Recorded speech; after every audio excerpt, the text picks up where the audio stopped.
오늘 우리에게 주신 하나님의 말씀은 구약성경 사무엘상 4장 19절에서 22절까지의 말씀입니다.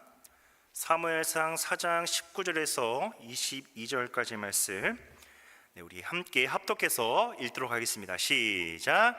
그의 며느리인 비느하스의 아내가 임신하여 해산 때가 가까웠더니 하나님의 괴를 빼앗긴 것과 그의 시아버지와 남편이 죽은 소식을 듣고 갑자기 아파서 몸을 굽으려 해산하고 죽어갈 때 곁에 서 있던 여인들이 그에게 이르되 두려워하지 말라, 내가 아들을 낳았다 하되 그가 대답하지도 아니하며 관념하지도 아니하고 이르기를 영광이 이스라엘에서 떠났다 하고 아이 이름을 이가봇이라 하였으니 하나님의 괴가 빼앗겼고 그의 시아버지와 남편이 죽었기 때문이며 또 이르기를 하나님의 괴를 빼앗겼으므로 영광이 이스라엘에서 떠났다 하였더라. 아멘. 우리 한번 옆에 분들을 바라보시면서 이렇게 인사해 보겠습니다. 말씀에 은혜 받으시기 바랍니다. 말씀에 은혜 받으시기 바랍니다. 말씀에. 좋습니다.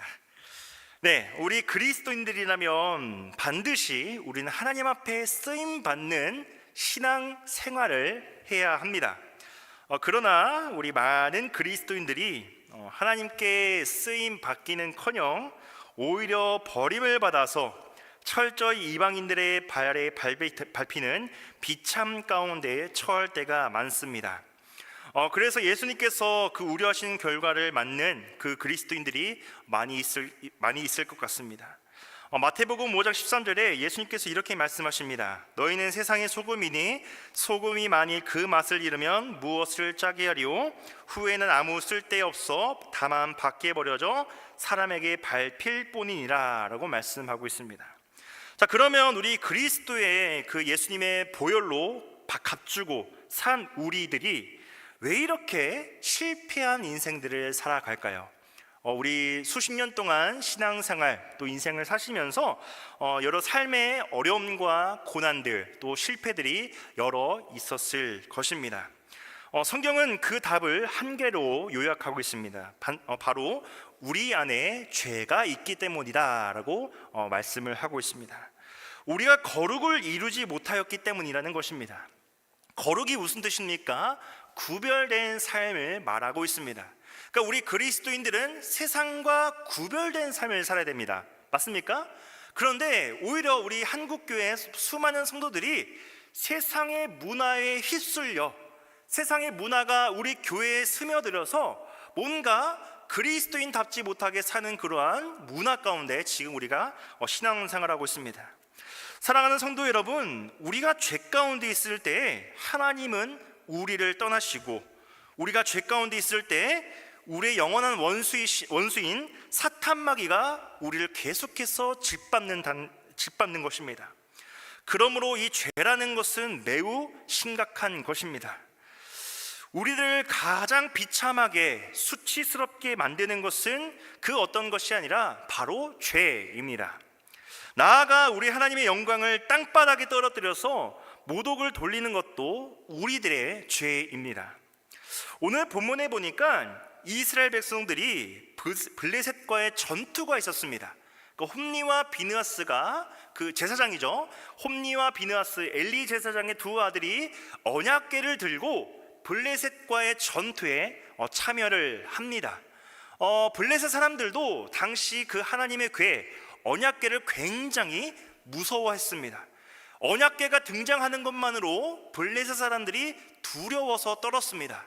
자, 그런데 이상하게 오늘 말씀해 보니까 전투에 참여했던 홈니와 비느하스가 죽게 되었다라는 소식을 듣게 되었고, 자신의 두 아들이 죽으니까 그 소식을 들었던 엘리 제사장도 뒤로 넘어져서 목이 부러져 죽게 되었습니다. 그 소식을 이제 이 며느리였던 비느하스의 아내였던 그 아내가 소식을 듣게 됩니다.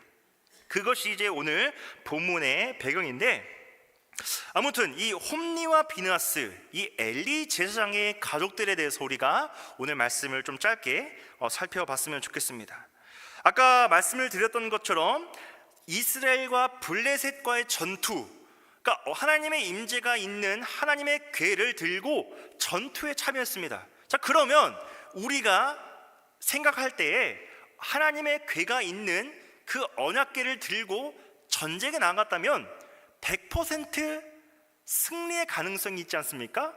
하나님이 전쟁에 개입하시기 때문에 이스라엘 백성들은 두려울 것이 없었을 것입니다. 그럼에도 불구하고 오늘 이 이스라엘 백성과 이 블레셋 전투에서 이스라엘이 처절하게 패배하게 되었다라는 소식을 듣게 됩니다. 뿐만 아니라 이 전투에 참여했던 이스라엘 수많은 군사들은 걸음아 나 살려라 하고 도망가더니 하나님의 임재가 있었던 그 언약궤를 블레셋 사람들에게 또 빼앗기게 되는, 탈취당하게 되는 그런 수치를 당하게 됩니다. 여러 가지 원인이 있었겠지만 이것이 한 가지 원인을 우리가 요약하자면 바로 엘리 제사장과 그 엘리의 두 아들이었던 홈니와 비느하스가 하나님 앞에 제대로 서지 못했기 때문에, 먼저 그 가족들이 하나님 앞에 죄를 지었기 때문에 이길 수 있었던 그 전쟁을 지게 되었습니다. 사랑하는 성도 여러분, 이 죄라는 그 한 가지로 인하여서 엘리의 가정이 무너지게 되고, 또 그 며느리가 자신의 아들의 이름을 이가봇이라고 지었습니다. 이가봇의 뜻은 무엇이냐? 하나님의 영광이 떠나갔다, 하나님의 임재가 떠나갔다라는 의미를 가지고 있습니다. 그리고 하나님의 법궤였던 그 언약궤를 블레셋 사람들에게 탈취당하게 되는 그러한 수치를 당하게 되었습니다. 우리 가운데 죄가 있습니다. 죄가 없다는 것은 거짓말이죠. 항상 우리 마음 가운데 하나님 나라 가는 그 순간까지 우리는 죄 가운데 살아갈 수밖에 없는 연약한 존재입니다. 그럼에도 우리가 죄 가운데 거하며 살고 있지만, 우리가 그럼에도 불구하고 이 자리에서 함께 찬양하며 예배하며 하나님의 생명의 말씀을 들을 수 있는 이유는 무엇입니까? 바로 우리의 죄를 대신 짊어지신 예수 그리스도의 은혜와 사랑이 있기 때문에 우리가 이 자리에 선 줄 믿습니다. 그런데 오늘 이 말씀에 보면요, 엘리와 그 아들 그리고 그 엘리의 모든 가정에 하나님의 영광이 떠나갔다라는 그 이가봇의 이 이름을 우리가 기억하며 오늘 말씀을 좀 묵상해 봤으면 좋겠습니다. 자, 하나님께서는 왜 이스라엘 백성들에게 이가봇의 비참한 상태가 주어지는 것입니까? 왜 이가봇, 하나님의 영광이 왜 이스라엘 백성에게서 왜 떠났겠습니까? 성경은 하나님의 영광이 이스라엘에게서 떠나게 된 원인을 세 가지로 지금 지적을 하고 있습니다. 첫 번째는, 우리 PPT 띄워주시면 감사하겠습니다. 첫 번째 한번 읽어보겠습니다. 시작. 엘리의 가정이 하나님을 알지 못했습니다. 사무엘상 2장 12절에서 17절까지의 그 엘리 가문의 문제점이 나와 있는데, 오늘 좀 길게 읽는 거 좀 무리니까 핵심 구절인 12절과 17절 이 두 구절만 한번 읽어보겠습니다. 시작.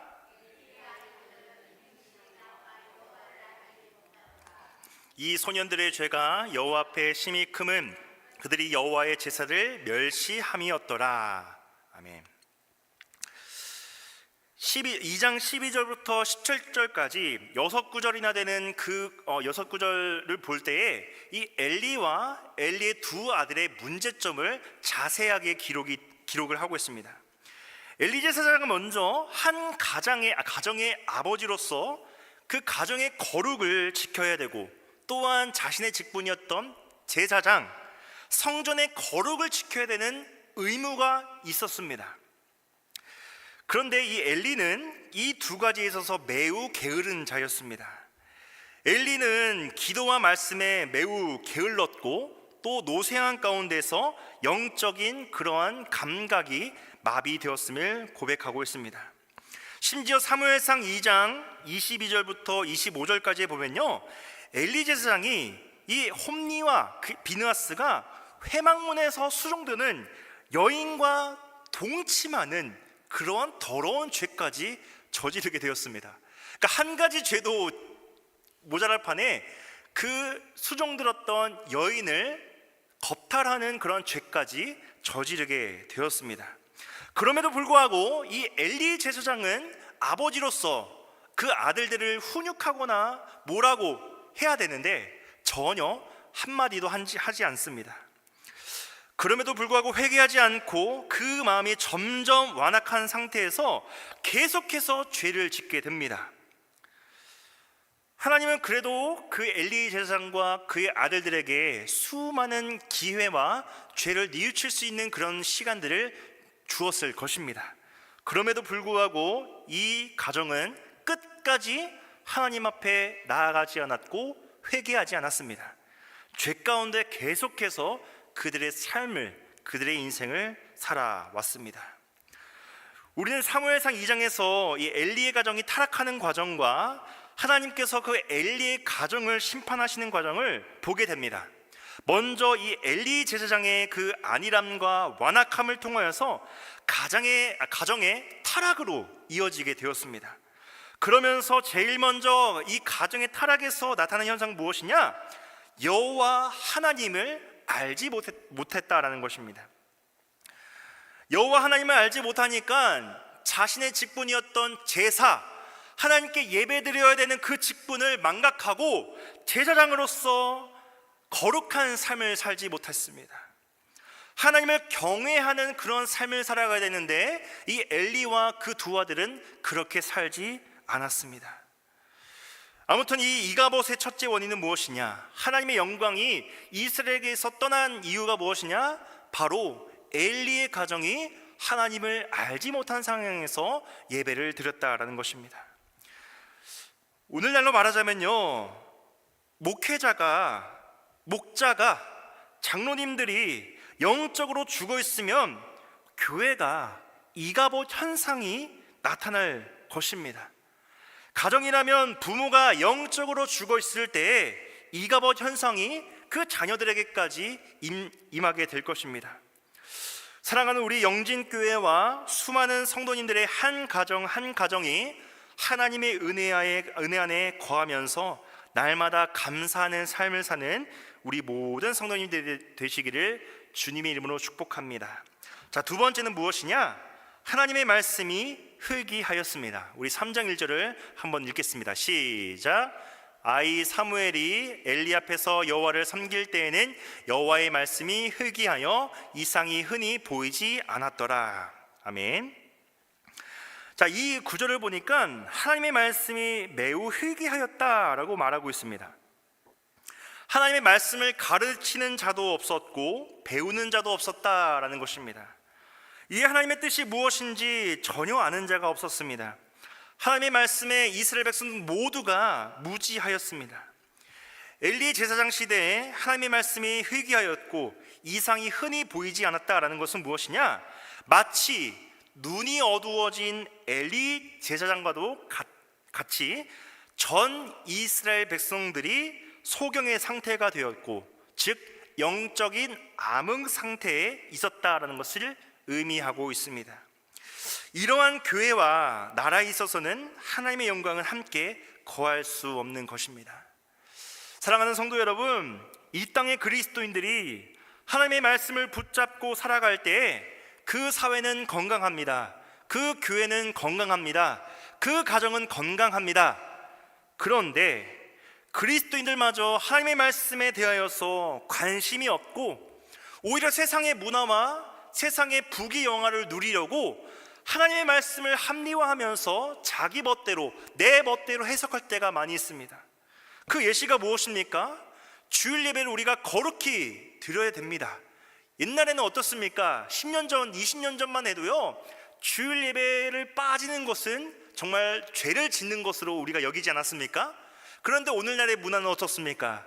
주일 예배 한 번 빠지는 것은 주님께서 용서해 주시겠지 라는 생각을 가지고 각자의 삶을 살고 있습니다. 이것을 옳고 그름을 떠나서 우리 마음의 가짐, 그 마음의 상태를 되돌아봤으면 좋겠다라는 것입니다.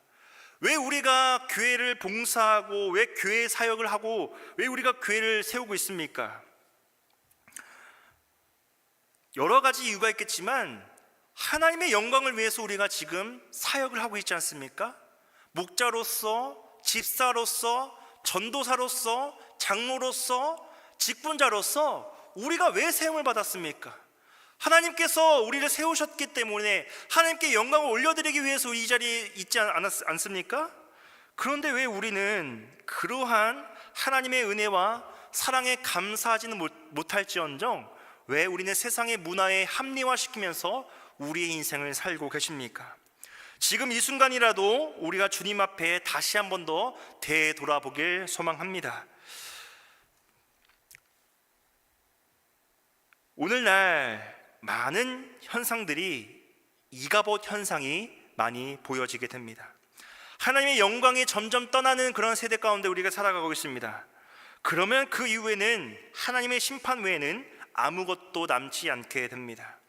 소돔과 고모라에는 의인 10명이 없어서 하나님께서 그 유황불로 소돔과 고모라를 심판하셨습니다. 여기서 의인 10명이 누구입니까? 착한 사람을 말합니까? 도덕적으로 선한 10명을 말씀하고 있습니까? 그것이 아니라 하나님을 두려워하며 하나님의 뜻대로 사는 하나님의 백성 10명이 바로 의인 10명이었습니다. 즉 소돔과 고모라에 하나님의 말씀에 두려워하는 그 의인 10명만 있었으면 소돔과 고모라는 심판을 받지 않았을 것입니다. 그런데 그 의인이 없었다라는 것이죠. 오늘 이 말씀에도 마찬가지입니다. 홈리와 비느하스가 하나님의 궤를 들고 전쟁에 나아갔다는 것은요, 승리는 100%를 장담합니다. 왜냐? 하나님의 임재가 있는 궤가 있었기 때문에 이스라엘 백성들에게 두려울 것이 없었죠. 그런데 반전으로 이스라엘 백성들이 블레셋에게 전쟁에서 지게 되고 더 나아가 그 궤를 블레셋에게 빼앗겼다는 것은 정말로 수치였습니다. 따라서 하나님의 말씀이 회개하였다라는 것은 무엇이냐면요, 매우 수치스러운 상태를 말하고 있는 것입니다. 하나님의 말씀이 회귀한 이 사회는 이가봇입니다. 하나님의 말씀이 죽은 교회나 나라는 이제 얼마 안 있어서 이가봇이 될 수밖에 없습니다. 이가봇의 의미가 뭐였죠? 하나님의 영광이 떠날 수밖에 없다는 것입니다. 마지막 세 번째, 가장 중요한 것인데요, 한번 세 번째를 읽어보겠습니다. 시작. 하나님을 경외하지 않았습니다. 우리 4장 4절을 한번 읽겠습니다. 시작.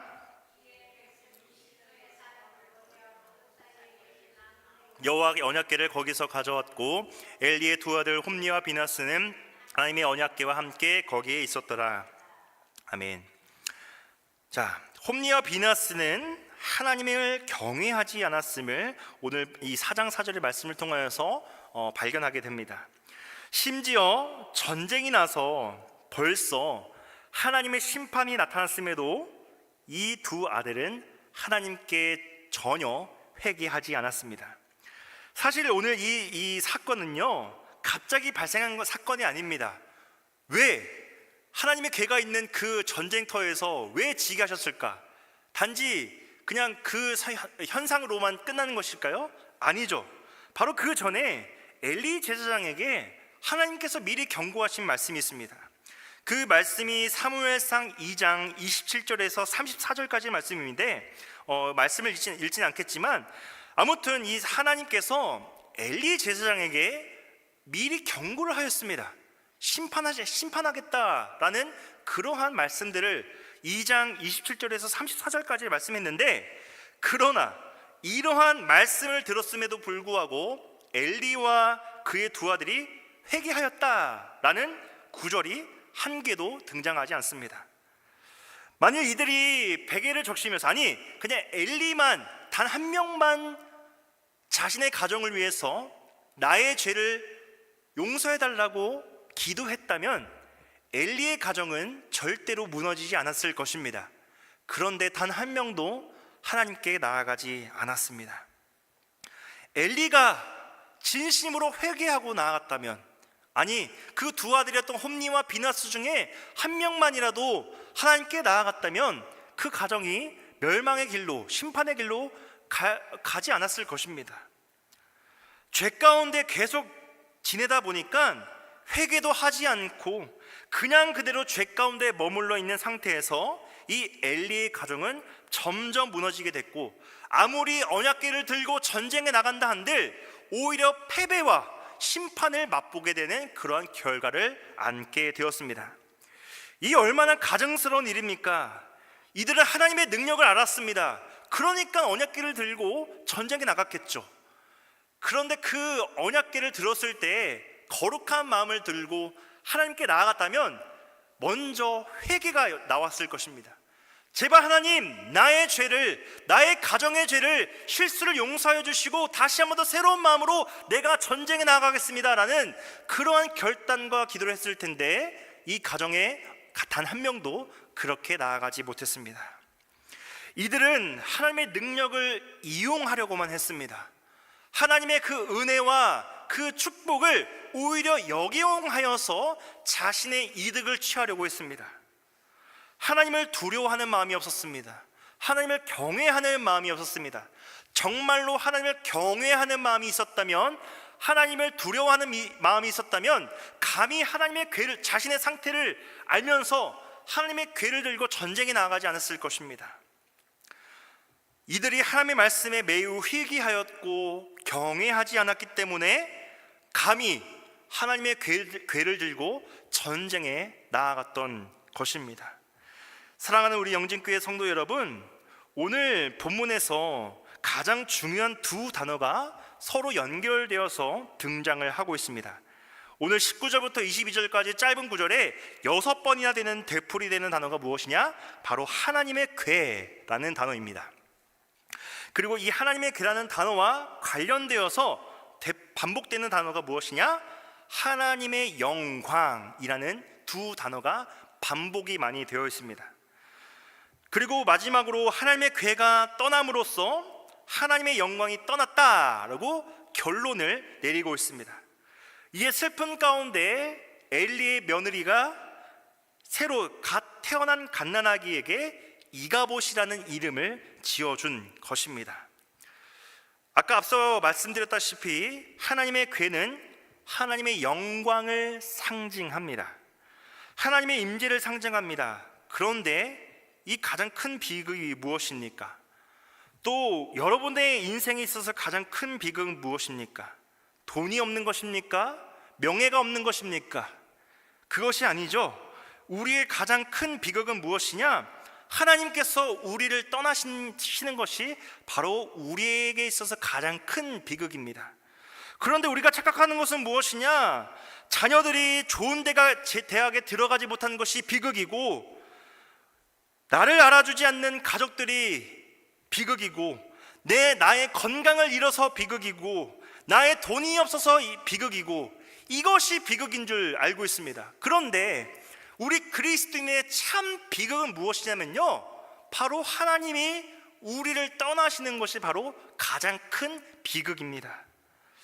우리 가정의 가장 큰 비극은 하나님의 영광이 우리 가정에 더 이상 머물지 않는 것입니다. 한 교회의 가장 큰 비극은 아무리 많은 행사를 하고 예배를 드리고 사역을 해도, 우리 교회 가운데 아무리 수많은 사람들이 모인다 할지라도 하나님의 말씀이 희귀한 상태에서 하나님의 영광이 우리 교회 가운데 거하지 않는 것은 정말 가장 큰 비극이지 않겠습니까? 하나님 없이 사는 인생은 사는 것 같지만 사실은 죽은 인생입니다. 하나님이 떠난 인생은요, 아무런 가치가 없는 인생입니다. 사실 숨을 쉬는 동안 죄를 쌓는 것밖에는 할 줄 아는 것이 없습니다. 하나님을 알지 못하는 인생들에 대하여서 주님께서 이렇게 말씀하십니다.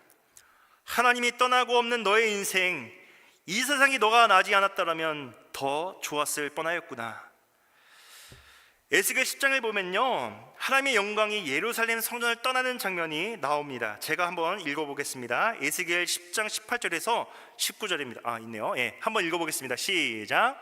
여호와의 영광이 성전 문지방을 떠나서 그룹들 위에 머무르니 그룹들이 날개를 들고 내 눈앞에 땅에서 올라가는데 그들이 나갈 때에 바퀴도 그 곁에서 함께 가더라. 그들이 여호와의 전으로 들어가는 동문에 머물고 이스라엘 하나님의 영광이 그 위에 덮였더라. 아멘. 자, 이스라엘이 죄악 가운데 있으면서 하나님께로 돌아오지 않을 때 하나님은 예루살렘, 하나님의 임재가 있었던 그 성전을 떠나갔습니다. 여호와의 영광이 그룹들 위에 머무르는데 구름으로 가득 차 있었습니다. 그런데 그 영광이 성전 문제방을 통해서 동편으로 나갔다라고 지금 표현을 하고 있습니다. 그리고 그 후에 하나님의 진노의 심판이 나타나고 이스라엘 백성들은 나중에 바벨론의 제국에 의해서 멸망당하게 되는 것을 우리가 잘 알고 있습니다. 사랑하는 성도 여러분, 우리 가운데 죄가 만연해 있습니다. 하나님 나라가는 그 순간까지 우리는 죄 가운데 거할 수밖에 없는 존재입니다. 그런데 그 상태에서 머물고 계시진 않습니까?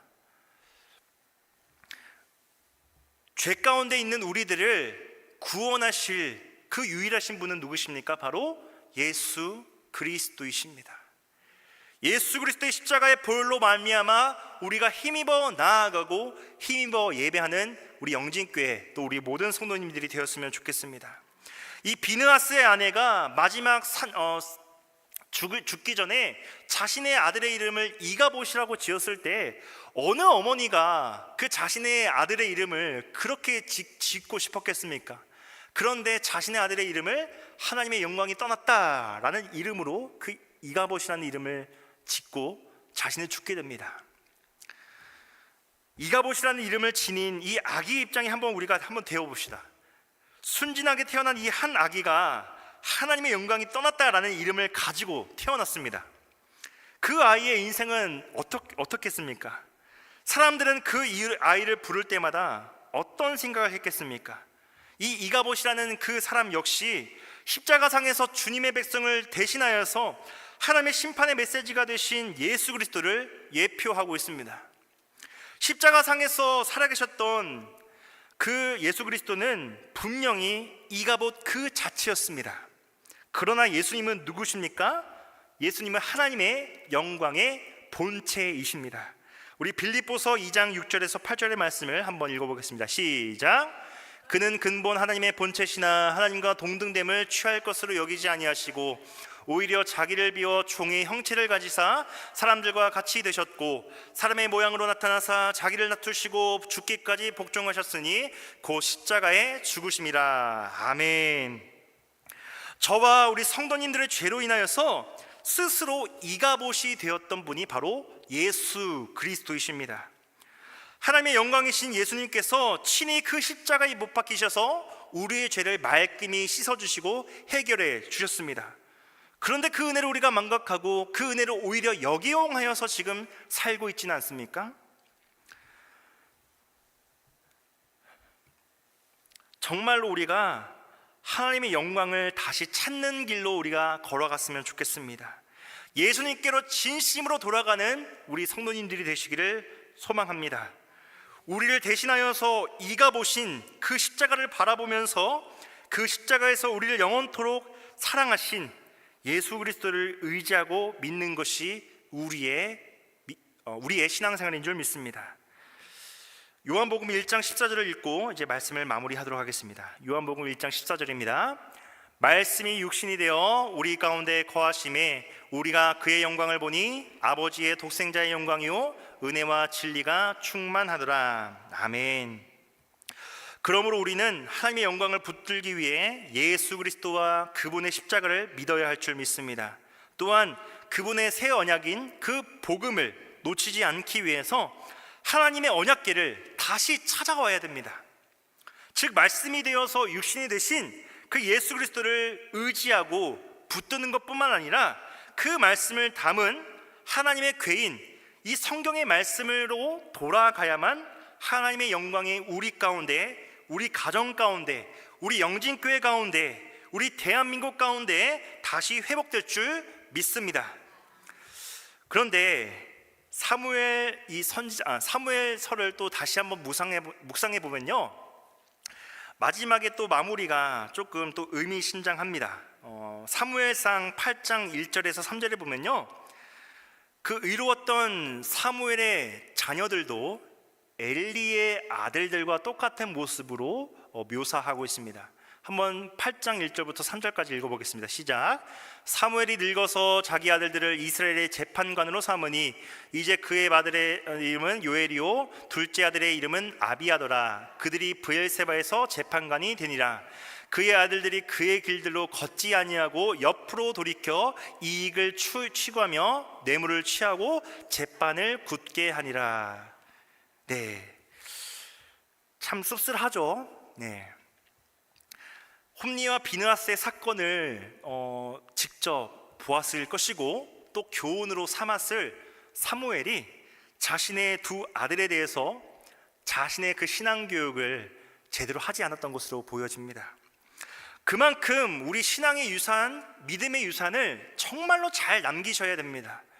우리 성도님들께서 여러분 이제 성도님들의 지난 신앙생활 동안 쌓아왔던 믿음의 유산, 신앙의 유산이 우리 성도님들의 세대에서 끊어진다면 정말 불쌍한 일 아닙니까? 정말 수치스러운 일 아닙니까? 하나님의 괴가 블레셋에게 빼앗긴 그 수치가 우리 가운데 임하지 않겠습니까?